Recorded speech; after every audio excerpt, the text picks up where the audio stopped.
ये साथी कुछ वहाँ मिले जेल के अंदर। आप लोगों से भी और तस्करों से भी और कसाईयों से खुला चैलेंज है, यदि आप इस चैलेंज को स्वीकार करते हो तो हम मैदान में आने के लिए तैयार है, और पर्ची नहीं बनाए तो खुली छूट दे दे। हम 2 दिन के अंदर ही मेवात में गौ हत्या का कलंक मिटाना चाहते हैं और मिटा देंगे। ताकि जय गोपाल, आज हमारे बीच में हमारे कुछ साथी आए हैं और मैं भी बीच में हॉस्टल में चला गया था, तो लगभग 4 महीने रह का। हॉस्टल का मतलब क्या है भाई, जेल में रह कहा था, आप सब लोग जानते हैं, और उसके अनेक कारण रहे, तो जिसके कारण से ये साथी कुछ वहाँ मिले जेल के अंदर।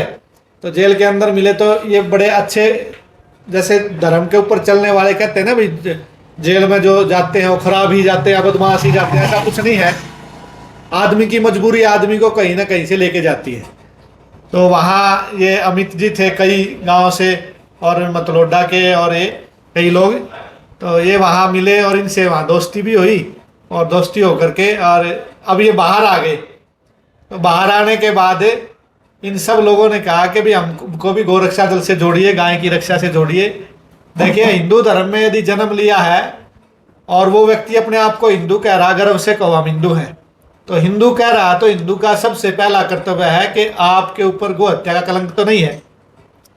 तो आप देखोगे कि आज के राजनेताओं पर, सरकारों पर आज भी देश में 20 से 22 हजार गायें कटती हैं, और मेवात के अंदर हरियाणा में 2 से 2.5 हजार गायें प्रतिदिन कट रही हैं। तो इस बात को प्रत्येक हिंदू को और प्रत्येक हिंदू राजनेता को विचार करना चाहिए। और भारत माता के माथे पर यह कलंक है, जिन शहीदों ने, लाखों शहीदों ने बलिदान दिया, और बलिदान देने के बाद आज भी देश आज़ाद हुआ। आज़ादी तो मिल गई, परंतु इस आज़ाद देश में आज भी जिसको हम माँ कह रहे हो लगातार काटी जा रही है। तो इसी संदर्भ को लेकर के ये युवा साथी सारे मिलने आए, जिनको आप देख रहे हैं। और ये युवा साथी अब गोरक्षा दल में गाय की रक्षा के लिए जुड़ रहे हैं, गोरक्षा दल में आज शामिल हो रहे हैं, और हम इनके कार्ड भी बनाएंगे। और मैंने तो निवेदन किया था भाई, ऐसे ऐसे युवा जो जुड़े, और मैं मुख्यमंत्री नायब शानी से अपील करता हूँ भैया, तो जैसे मोदी ने कहा कि भाई सेना को खुला छोड़ दिया और आतंकवाद खत्म हो जाएगा, तो मैं आदरणीय मुख्यमंत्री जी से आपके माध्यम से और सोशल मीडिया के माध्यम से निवेदन करना चाहता हूं भैया, तो पुलिस को खुला छोड़ दे, मेवात से गौ हत्या का कलंक मिट जाए। हरियाणा का 21वां जिला है, और यदि पुलिस को खुला नहीं छोड़ा जा रहा और नायब शानी जी या सरकार के पास कोई ऐसा सामर्थ्य नहीं है, तो फिर भाई हमारे लाइसेंस बना दे, और फिर हम देख लेंगे कि मेवात में यदि गाय, तो दूर की बात गाय की पूंछ का कोई बाल भी उखाड़ के ले जाए तो ये हमने इन युवाओं की शक्ति के कारण ये बात सारी कह रहे हैं। और गोरक्षा दल में हजारों नहीं लाखों युवा हैं। आज भी हम इस बात को स्पष्ट कह रहे हैं कि गौ माता को यदि सरकार जितनी भी गोचर भूमि है, 1 रुपया नहीं मांगेंगे, जितनी भी गोचर भूमि है गाय के नाम कर दे। गोरक्षा दल हरियाणा सारा संगठन एक भी गौ माता को सड़क पर दर दर की ठोकरें नहीं खाने देगा। दूसरी बात, जो कसाई तस्कर उठा करके लेके जाते हैं, देखो हमारे सामने से तो अब भी नहीं ले जा सकते यदि किसी कसाई में हिम्मत हो तो। परंतु मैं एक बात कहना चाहता हूं, जो चोरी छुपे गाय की तस्करी हो रही है, तो सरकार हमारे को थोड़ी सी मदद करे। कितनी मदद करनी है? इतनी मदद करे कि या तो भाई हमारे को एक पर्ची बना के दे दे, जिसको आप आर्म लाइसेंस कहते हैं, और पर्ची नहीं बनाए तो खुली छूट दे दे। हम 2 दिन के अंदर ही मेवात में गौ हत्या का कलंक मिटाना चाहते हैं और मिटा देंगे। इसलिए आप लोगों से प्रार्थना कि अधिक से अधिक युवा साथी गोरक्षा दल में शामिल हो, और गोरक्षा दल हरियाणा से जुड़कर आपको गर्व होना चाहिए कि हम अपनी माँ के लिए खड़े हैं। तो आप सभी युवा साथियों का हार्दिक अभिनंदन है, स्वागत में संगठन में स्वागत है। और आप में से कोई साथी कुछ बोलना चाहते हो तो आप बोल सकते हैं। अमित जी हैं, थोड़ी सी बात रखेंगे, आप बोलिए। गौ माता की सेवा में जो जिंदगी है वो व्यतीत हो गई, बहुत अच्छा रहेगा जी। ये भाई भी मेरे सारे काम गुआने गए हैं जी। हाँ। इसे इच्छा था है जी तो मिलने, कई दिन तक चर्चा चल रही थी जी आपसे मिलने की। हाँ। फिर आप बिजी थे ज्यादा बार, हाँ। कोई भाई जी जैसे टाइम लगा आए। हाँ।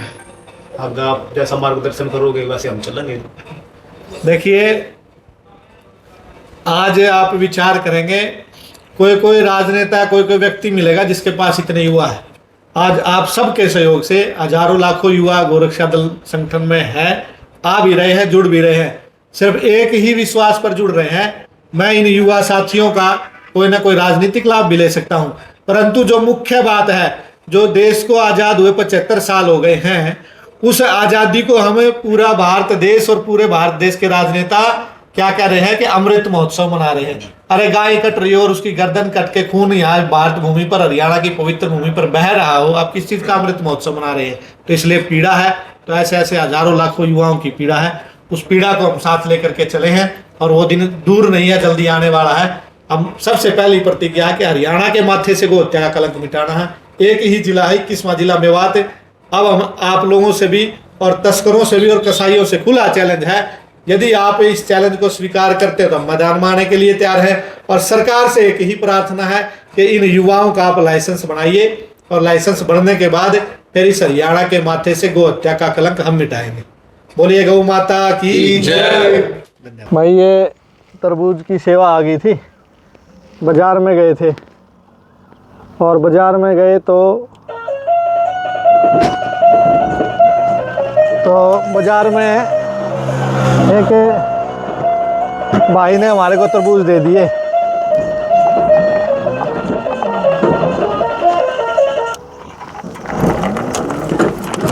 तो उसने तरबूज दे दिए हमारे को और तरबूज ले करके अब इनको काट करके गौ माता की सेवा में डाल के आएंगे, रिक्शा में रख करके। रिक्शा बहुत से लोग ही रिक्शा चलाते हैं और भाई कोई भी चला सकता है इसको। कहते तो यूँ है भाई गरीब लोग चलाते हैं रिक्शा, परंतु गरीब हो, अमीर हो, साधु हो, संत हो, फकीर हो, सबको चलानी चाहिए और अपना काम खुद करना चाहिए।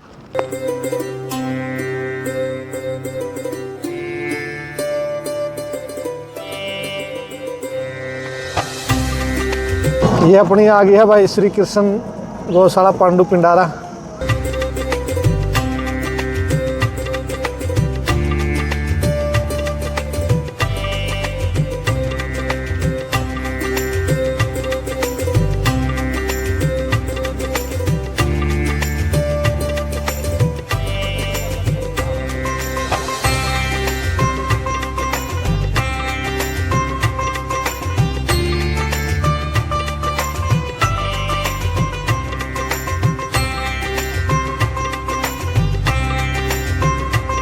तो शुरू करो।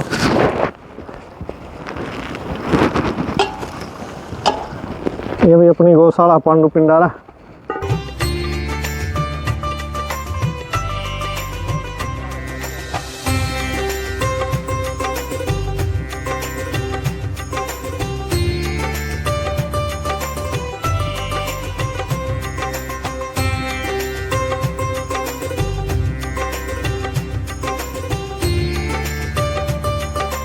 इनका वही टेस्ट बदल जाता है थोड़ा थोड़ा गौ माताओं का। और ये तरबूज की सेवा जो भी भाई मंडी सब्जी मंडी में काम करते हैं उन जिसके पास ज़्यादा मात्रा में आ जाए या यूँ लगता है भाई बिके नहीं है, तो आपने गौशाला में आसपास की अपनी गौशाला में ज़रूर सेवा दे देनी चाहिए, ज़रूर डालना चाहिए।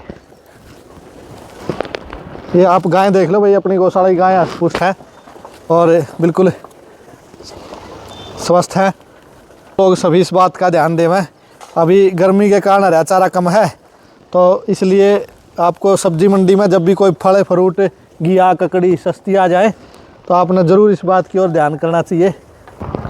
ये तरबूज की सेवा आज सूरज लड़का है भाई जो तरबूज की रेहड़ी लगाता है, उसने कहा महाराज जी तरबूज लेकर जाना गौशाला में गौ माता में के लिए, तो उसने ये सेवा दी है बेचारे ने, ये कट्टा तरबूज का।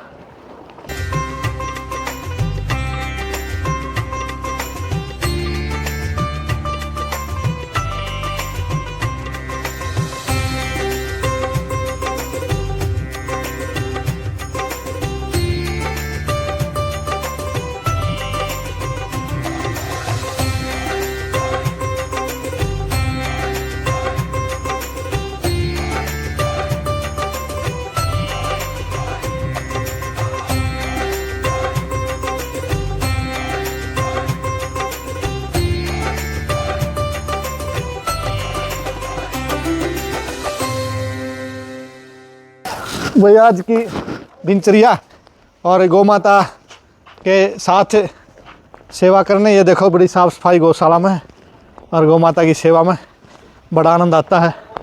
आप लोगों से प्रार्थना है कि आप ज़्यादा से ज़्यादा गौ माताओं को अपनी सेवा में लेकर के सेवा जरूर करा करो। ये देखो भाई इधर गायें जो हैं, जो घायल बेसारा गोवंश को मिल जाता है तो यहाँ ले आते हैं। ये देखो ये तो भैया डाल दिया इधर। और भाई ये बछड़ी देखो, सुंदर सुंदर बछड़ी है। ये देखो कितनी सुंदर बछड़ी है। और जो घायल बीमार है यहाँ उसकी भी सेवा करते हैं। तो आप सभी गौशाला से जुड़कर, गौ माताओं से जुड़ करके, और आपने ज़रूर इस बात का ध्यान रखना चाहिए कि हमें सदैव गौ माता की सेवा में रहे। आज की दिनचर्या में इतना ही गौ माताओं को दिखा करके आप सबका धन्यवाद। जय गौ माता की, जय गोपाल। ये भाई ई रिक्शा आज चलाने का अवसर मिला है। और कोई काम व्यक्ति के लिए छोटा होता ना बड़ा होता, हमने देश, राष्ट्र, समाज के लिए अपना जीवन दे दिया है गौ माता के लिए। अब हर कार्य करते हुए, और मैं जो ऑटो रिक्शा चलाते हैं उन भाइयों को कैसा महसूस होता है आज पता लगा है। क्या क्या कठिनाई आती हैं, कैसे गर्मी में रिक्शा चलती है, गर्मी में लू भी लगती है। तो इसलिए हमें उन सब भाइयों को, रिक्शा चालकों को सलाम है जो लगातार अपनी गर्मी में रिक्शा चला करके और आप लोगों को इधर से उधर भेजते हैं। तो इसलिए ऐसे कठोर परिश्रम करने वाले सब रिक्शा भाइयों को बहुत बहुत धन्यवाद है। और आप लोग भी किसी काम को छोटा या बड़ा नहीं समझे। आप इसी तरह से गौ माता की सेवा करते हुए और अपनी नेक कमाई से गौ माता के लिए 5 से 10 रुपये प्रतिदिन जरूर लगाएं। इन्हीं बातों के साथ आपका बहुत बहुत धन्यवाद है। और सभी रिक्शा चालकों को, देश के सभी रिक्शा चालकों को सलाम है कि वो आप इतनी मेहनत करके देश, राष्ट्र, समाज की सेवा करते। जय गौ माता, जय गोपाल।